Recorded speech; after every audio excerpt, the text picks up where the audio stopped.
Now let's talk about the way that most companies operate. Most companies operate in fear. Now what's so bad about fear? For some people, they think, wow, fear is a great motivator. I am so freaking afraid that I have to hit this deadline in the ISA by such an amount of time. I am absolutely in fear right now, but that fear is motivating me, right, to do my absolute best work. I can tell you right now, it is not motivating you to do your best work. Because all of the brain research tells us that when we are in fear, even if it's a low-grade fear, the peripheries of our brain shut down, and we become myopic. We can literally only see one point of view. So if you're an entrepreneur, and you're in fear, and you need to be creative and innovative and coming up with all these great ideas, how successful are you going to be if you're in a fear-based mindset? It's not going to be that great, right? And I can tell you, I've been there as an entrepreneur. I've been there when I'm in fear and I'm only seeing one point of view, and when I finally kind of step out of it, I'm like, why didn't I do this and this and this and this? So when you're in that mindset of fear, what do we do when we're in fear? We want to control, right? We want to control. And so that's where we go on and we build command and control organizations. We're afraid of, can we trust people? Can we trust them to innovate? Can we trust them to come up with good ideas? Can we trust them to freaking be at their desks at 9 a.m.? And what that does is that fear perpetuates the command and control structure, which is what was the main structure of the industrial age. And that's that fear-based design. Newsflash, we are not in the industrial age anymore.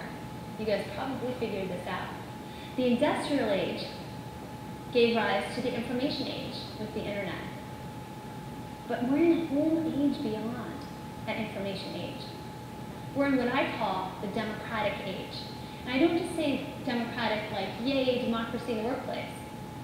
But we are in an age of unprecedented participation, collaboration, voice, power to the people, unlike anything we have ever seen before, where one tweet can start the Arab Revolution, the Arab Spring.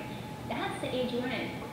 As you guys build your companies, if you go out and build them in the industrial age model, which I can tell you books like the Business Canvassing book and all those great books, they're not addressing this design issue. But if you go out and you bring forth your new idea and you build it in that industrial age model for a democratic age world, you have built an incompatible operating system for the age that we're now in. You have got to learn how to build your company like Geometric has, like Zappos has, like DaVita, WD-40, so that you can truly thrive. And what I want to do is give you guys a tool that you can use. Linda knows this tool. And it's a tool that I have shared with executives all over the world. And if you take this tool seriously, this one thing I'm about to teach you can absolutely, truly transform you as an individual, the lives that you touch, and the organization that you build. I'm not overstating it. I've seen it done. This tool is something that I call the power question. And what the power question does is it allows us to shift our mindset from fear to freedom in an instant. It allows us to see what we're giving power to as we make decisions. Are we giving power to fear? Or are we giving power to freedom and possibility? Are you ready for the power question? Are you still with me? Let's have some head nods. Okay, we're still awake. The power question is this, and I invite you to write it down. The power question is, what would you do if you weren't afraid?